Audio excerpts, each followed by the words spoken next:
ഇന്നത്തെ കഥയിലേക്ക് എല്ലാവർക്കും സ്വാഗതം. ചാനൽ ആദ്യമായിട്ട് കാണുന്നവരാണെങ്കിൽ ഒന്ന് സബ്സ്ക്രൈബ് ചെയ്തിട്ട് ലൈക്ക് ചെയ്യണേ. അപ്പം പ്രകാശൻ ഇങ്ങനെ വിക്രത്തിനോട് ചോദിക്കുകയാണ്, എടാ അമ്മ എവിടെ പോയി? എൻ്റെ അച്ഛാ ഒന്നും പറയണ്ട, അമ്മും അത് അവിടെ നിന്നിട്ട് ലിപ്സ്റ്റിക്കും മേക്കപ്പൊക്കെ ഇടുന്ന തിരക്കിലാണ്. എടാ നീ അമ്മയെ കുറ്റം പറയണ്ട. ഇപ്പം ഈ ഓണത്തിൻ്റെ പൂക്കളത്തിന് ചുറ്റും നിന്നിട്ട് എല്ലാവരും കൂടെ ഫോട്ടോസൊക്കെ എടുക്കുന്ന ഒരു കാലഘട്ടമാണ്. നമുക്ക് അങ്ങനെയുള്ള ഒരുപാട് ഫോട്ടോസ് എടുത്തിട്ട് നമ്മൾ ഈ പ്രൊഫൈലൊക്കെ വെക്കുന്നില്ലേ, അങ്ങനെയൊക്കെ വെക്കണം. അതിനുശേഷം കാർത്തികയോടും പറയുന്നുണ്ട്, കാർത്തിക മോളെ നമ്മളെല്ലാവരും ചേർന്ന് നിൽക്കുന്ന വീഡിയോസും ഫോട്ടോസും ഒക്കെ എടുക്കണം. എന്നിട്ട് ഞാൻ താഴ്ന്നു പോയി എന്ന് ആഗ്രഹിക്കുന്ന കുറേ ആൾക്കാരുണ്ടല്ലോ, അവർക്കൊക്കെ അയച്ചു കൊടുക്കണം. പ്രകാശൻ താഴ്ന്നിട്ടില്ല, മേലോട്ടേക്ക് ഉയർന്നുകൊണ്ടിരിക്കുകയാണെന്ന് എല്ലാവരും അറിയട്ടെ, സന്തോഷിക്കുകയാണ്, ആഹ്ലാദിക്കുകയാണെന്ന് അറിയട്ടെ. അപ്പോൾ കാർത്തിക പറയുന്നുണ്ട്, ഇതൊന്നും അല്ല അവർ കാണേണ്ടത്, നാളത്തെ ഉദ്ഘാടനമാണ് അവർ കാണേണ്ടത്, കമ്പനിയുടെ ഉദ്ഘാടനം. അത് കേട്ടതും പ്രകാശനും വിക്രം സന്തോഷം കൊണ്ട് തുള്ളിച്ചാടുകയാണ്. വിക്രം പറയുന്നുണ്ട്, അതും നമുക്ക് വീഡിയോ എടുത്ത് അയക്കാം ചേച്ചി. അപ്പോൾ പ്രകാശൻ പറയുന്നുണ്ട്, മോളെ നമുക്ക് ഉദ്ഘാടനത്തിനന്ന് വലിയ മുന്തിയ സിനിമാ താരങ്ങൾ ആരെങ്കിലും വിളിച്ചാലോ?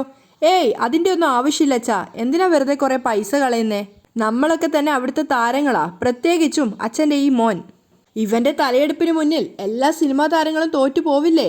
അത് കേട്ടതും പ്രകാശ് സന്തോഷം കൊണ്ട് പൊട്ടിച്ചിരിക്കുകയാണ്. കേട്ടോടാ കേട്ടോടാ കാർത്തിക മോൾ പറഞ്ഞത്. വിവരമുണ്ട് കാർത്തിക മോൾക്ക്, വിവരമുള്ളവർക്കേ അങ്ങനെ പറയാൻ പറ്റൂ. കാർത്തിക ഇങ്ങനെ പുച്ഛത്തോടെ നോക്കി നിൽക്കുകയാണ്. അയ്യോടാ. അപ്പോൾ പ്രകാശൻ പറയുന്നുണ്ട്, മോളെ ഇവൻ്റെ ജാതകത്തിൽ എഴുതിയിട്ടുണ്ട് ഇവൻ വലിയൊരു പൊസിഷനിൽ എത്തുമെന്ന്. നാളെ അത് നടക്കാൻ പോവാടാ മക്കളെ, നാളെ നിന്നെ സിംഹാസനത്തിൽ ഇരുത്താൻ പോവുക കാർത്തിക മോള്, അല്ലേ മോളെ? കാർത്തിക തരക്കേടില്ലാതെ ചിരിക്കുകയാണ്. എടാ മോനെ, വിക്രമാദിത്യ മഹാരാജാവാണെന്ന് എപ്പോഴും അച്ഛൻ പറയാറില്ലേ?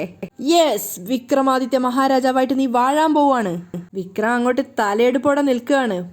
പ്രകാശനാണെങ്കിൽ സന്തോഷത്തോടെ പറയുന്നുണ്ട്, ഇനി അങ്ങോട്ട് എന്നും നിന്റെ ജീവിതത്തിൽ ഓണായിരിക്കുമെടാ.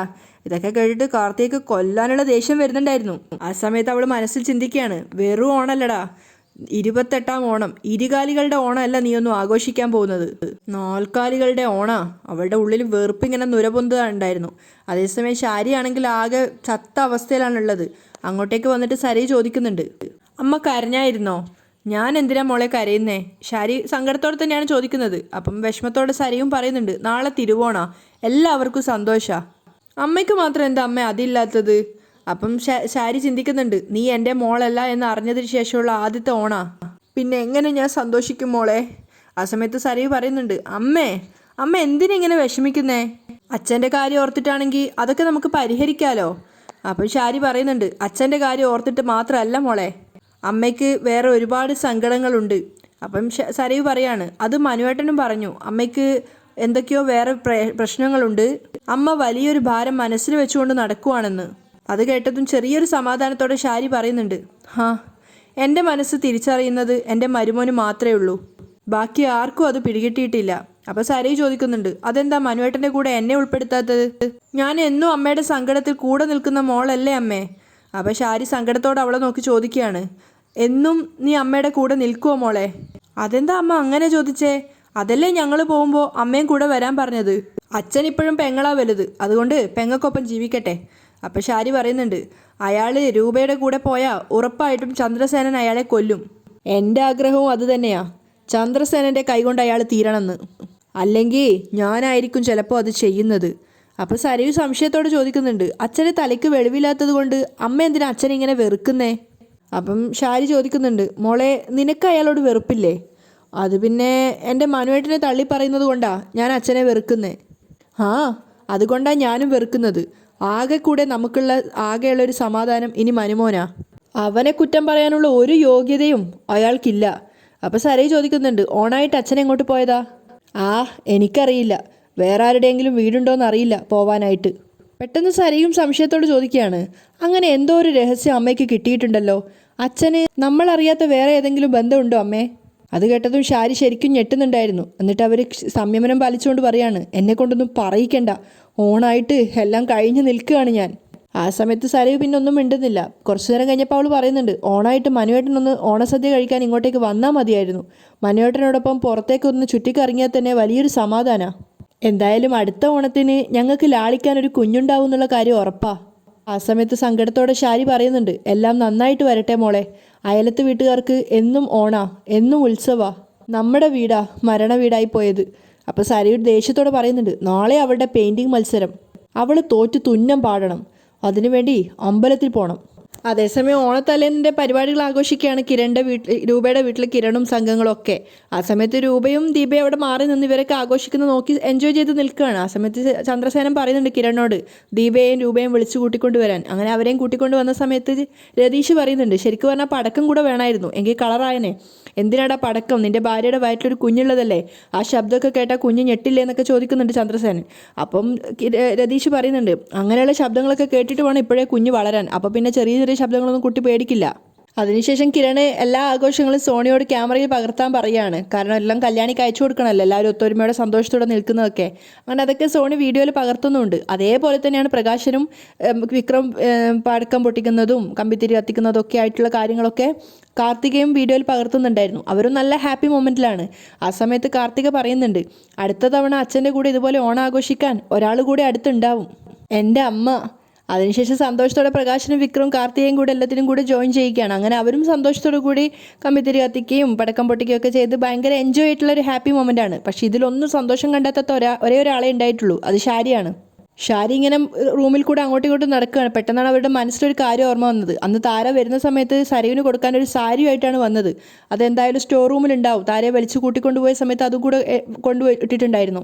അതുകൊണ്ട് അതവിടെ പോയി എടുത്ത് നോക്കാം. എന്തായാലും എൻ്റെ മോൾക്ക് ഇപ്രാവശ്യം ഓണത്തിന് ഒന്നും വാങ്ങിച്ചു കൊടുക്കാൻ എനിക്ക് മനസ്സ് പോലും തോന്നിയില്ല. അങ്ങനെ ഷാരി ചെല്ലുന്ന സമയത്ത് അവിടെ സ്റ്റോർ റൂമിൽ ആ സാരിയുടെ പൊതി ഉണ്ടായിരുന്നു. അപ്പോൾ അതെടുത്തിട്ട് സരയുവിൻ്റെ മുറിയിലേക്ക് പോവാണ്. സരയു ആണെങ്കിൽ ആ സമയത്ത് അവളുടെ താര കൊടുത്തിട്ടുണ്ടായിരുന്ന ഓർണമെൻറ്റ്സും താരയാണ് കൊടുത്തത് എന്നറിയാതെ ആ ഓർണമെൻറ്റ്സ് ഒക്കെ എടുത്ത് നോക്കുകയാണ്. ആ സമയത്താണ് അങ്ങോട്ടേക്ക് വിഷമത്തോടെ ഷാരിയും വരുന്നത്. അപ്പോൾ ഷാരിയുടെ കയ്യിലൊരു കവറുണ്ടായിരുന്നു. അമ്മയെ വന്നപ്പോൾ തന്നെ സരയു വിളിച്ച് ക്ഷണിച്ചിരുത്തുകയൊക്കെ ചെയ്യുകയാണ്. ആ സമയത്ത് സരയുവിനോട് പറയുന്നുണ്ട്, ഞാൻ മോക്ക് വേണ്ടി വാങ്ങിച്ചതാണ് ഈ സാരി. ആഹാ, അമ്മ എപ്പോഴാണ് പുറത്ത് പോയത്? ഞാൻ ഇടയ്ക്കൊന്ന് പുറത്ത് പോയിട്ടുണ്ടായിരുന്നു, ആ സമയത്ത് വാങ്ങിച്ചതെന്നൊക്കെ പറഞ്ഞിട്ട് സരയുവിന് ആ സാരി ഗിഫ്റ്റ് കൊടുക്കുകയാണ്. മാത്രമല്ല ഓർണമെൻറ്റ്സ് ഒന്നും കിട്ടാത്ത സങ്കടത്തിൽ സരയു പറയുന്നുണ്ട്, ഇപ്പോൾ ഓണായിട്ട് പോലും എനിക്ക് എൻ്റെ അച്ഛനും അമ്മയും ഓർണമെൻറ്റ്സ് ഒന്നും വാങ്ങിച്ചു തരാറില്ല.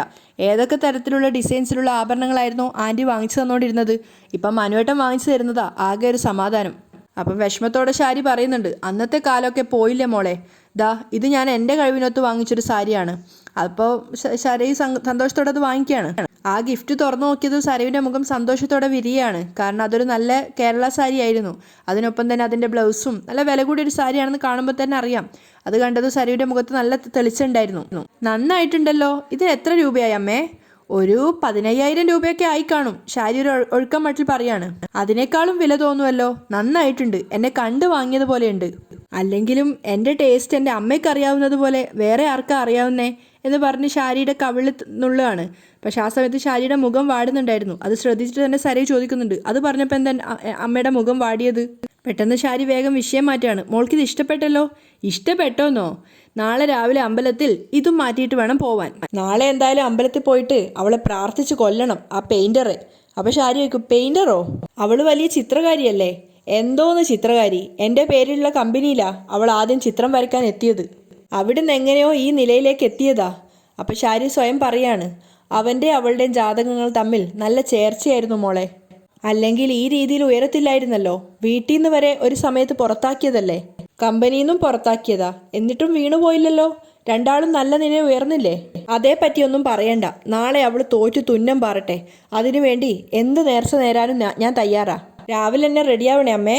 അമ്മ തന്നെ ഈ സാരി എടുത്തിട്ട് വേണം എനിക്ക് അമ്പലത്തിൽ പോവാൻ. വളരെ സന്തോഷത്തോടെയാണ് സരയു സംസാരിക്കുന്നത്. ശരി മോളെ. ഷാരി അവിടുന്ന് എഴുന്നേറ്റ് പോവാണ്.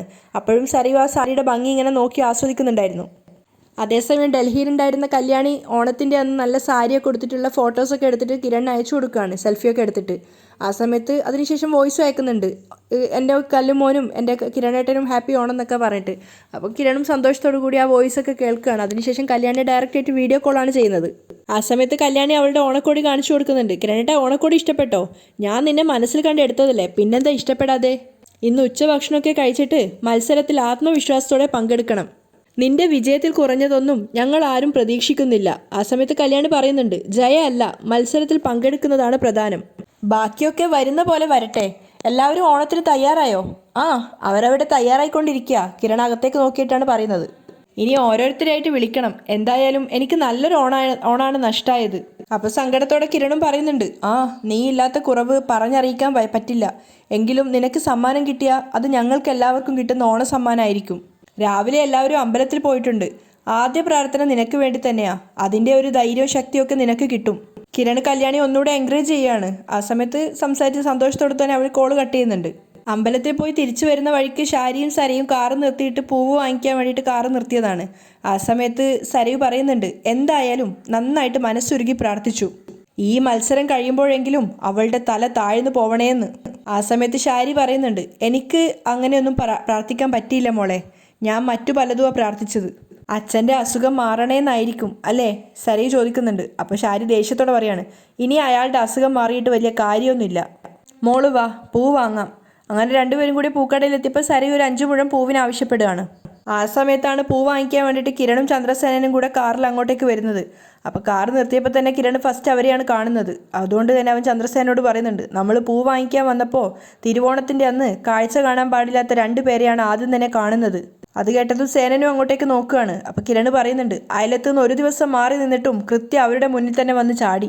ആ സമയത്ത് സേനൻ സരയുവിനെ തന്നെ സൂക്ഷിച്ചു നോക്കുകയാണ്. അവൾ ചുറ്റിയിരിക്കുന്ന സാരിയാണ് അയാൾ ശ്രദ്ധിച്ചു നോക്കുന്നത്. കാരണം അയാളുടെ ഓർമ്മ ശരിയാണെങ്കിൽ അയാൾ അത് താരയുടെ കയ്യിൽ വാങ്ങിക്കൊടുത്തിട്ടുണ്ടായിരുന്ന സാരിയായിരുന്നു. ആ സമയത്ത് അയാളുടെ മനസ്സിൽ താര അന്ന് വന്നതും ആ സാരി വാങ്ങിച്ചു കൊടുത്തതുമായ കാര്യങ്ങളാണ് ഓർമ്മ വരുന്നത്. ദാ നീ പറഞ്ഞതുപോലെ നിന്റെ മകൾക്ക് വാങ്ങിക്കൊടുക്കാനുള്ള ഓണക്കോടി ഞാൻ വാങ്ങിച്ചിട്ടുണ്ട് എന്ന് പറഞ്ഞിട്ടാണ് അന്ന് ആ ഗിഫ്റ്റിൻ്റെ കവറ് താരയെ ഏൽപ്പിച്ചിട്ടുണ്ടായിരുന്നത്. താര സന്തോഷത്തോടെ ആ കവർ തുറന്നു നോക്കുകയാണ്. ആ സാരി കണ്ടത് അവരുടെ മുഖത്ത് ഭയങ്കര സന്തോഷം ഉണ്ടായിരുന്നു. ആ സമയത്ത് ചന്ദ്രസേനൻ പറയുന്നുണ്ട്, ഇഷ്ടപ്പെട്ടോ? ചെറിയ വിലയൊന്നുമല്ല, വലിയ വില കൊടുത്തിട്ടാണ് വാങ്ങിച്ചത്. എൻ്റെ മകൾക്ക് പോലും ഇത്രയും വില കൂടിയൊരു ഓണക്കോടി ഞാൻ വാങ്ങിക്കൊടുത്തിട്ടില്ല. ആ സമയത്ത് താര സന്തോഷത്തോടെ പുഞ്ചിരിക്കുകയാണ്. ഒരു അസുരവിത്തിനാണ് നീ ഇത് വാങ്ങിക്കൊടുക്കുന്നതെങ്കിലും അവള് രാഹുലിൻ്റെ മാത്രം മകളല്ലല്ലോ, നിന്റെ മകള് കൂടിയല്ലേ. അതുകൊണ്ടേ ഞാൻ ഈ പൈസയൊന്നും നോക്കിയില്ല. അതിനുശേഷം അയാൾ ചോദിച്ചിട്ടുണ്ടായിരുന്നു, ഇത് എപ്പോഴാണ് കൊണ്ടുപോയി കൊടുക്കുന്നേ? അവൻ നാളെ കൊണ്ടുപോകാമെന്ന് പറഞ്ഞപ്പോൾ തന്നെ ശയനം പറഞ്ഞിട്ടുണ്ട്, ആ സമയത്ത് എന്നെ വിളിക്കണം, ഞാൻ കൊണ്ടാക്കിത്തരാം. അത് വേണ്ട, ഞാൻ ഓട്ടോയിൽ പോയിക്കോളാം എന്നൊക്കെ താരയും അഭിനയിച്ചുകൊണ്ട്, അതായത് ആംഗ്യ ഭാഷയിലൂടെ പറയുകയാണ്. അങ്ങനെയെങ്കിൽ ആയിക്കോട്ടെ എന്നൊക്കെ പറഞ്ഞ് സേനൻ അത് സന്തോഷത്തോടെ സമ്മതിക്കുന്നുണ്ട്. അതിനുശേഷം താര ചോദിക്കുന്നുണ്ട്, കിരണ്ണും കല്യാണിക്കും വാങ്ങിക്കൊടുക്കണമെന്ന്. അതിൻ്റെ ആവശ്യമൊന്നുമില്ല, ഞാൻ അവർക്ക് വാങ്ങിച്ചു കൊടുത്തിട്ടുണ്ടല്ലോ എന്നൊക്കെ പറഞ്ഞ് സേനൻ അവർ സന്തോഷത്തോടെ പറഞ്ഞു വിടുകയാണ്. അതിനുശേഷം കുറച്ച് പണം അവർക്ക് കയ്യിൽ വെക്കാൻ കൊടുക്കുന്നുണ്ടായിരുന്നു. മാത്രമല്ല രൂപയുടെ വീട്ടിൽ ഓണത്തിന് വരണമെന്നും അന്ന് പറഞ്ഞ് ഏൽപ്പിച്ചിട്ടുണ്ടായിരുന്നു. അതൊക്കെ അവർ സമ്മതിച്ചതാണ്.